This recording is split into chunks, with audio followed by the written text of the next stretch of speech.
Kukimbia sio ndo kujua gari, kukimbia sio ndo kujua gari. Alafu zima indicator hiyo.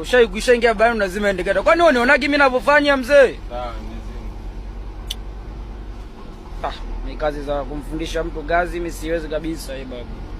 Yaani wewe ndo wa mwisho, mimi simfundishi mtu mwingine tena gari. Yaani wewe ndo wa mwisho.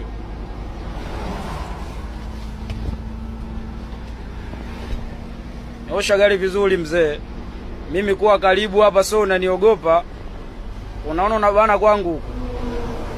Magari yanakuja yamenibana baba. Sasa magari yamekuja yamekubana vipi? Mbona unaita mambo ya kisenge? Yaani barabara naona kama ndogo. Nyosha gari mzee, nyosha gari. Umetaka kujua gari, nyosha gari. Sawa. Washukuru Mungu. Unaendesha gari hapo umekaa kwenye kiti. Wewe wengine walikopa anapakatwa hapa. Kuna dogo yanya moja akafundishwa gari anapakatwa kwenye kiti hapa. Wewe unasema gari ya nini? Naomba nitengeneze kofia hii.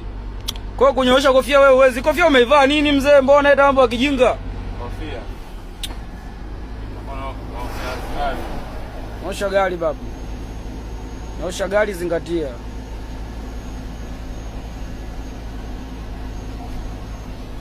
Tulia, kaa sehemu tulia. Usiendeshe gari kama usiendeshe gari kama unanyanyua chuma. Usiendeshe gari kama unanyanyua chuma, angana na site mila hiyo.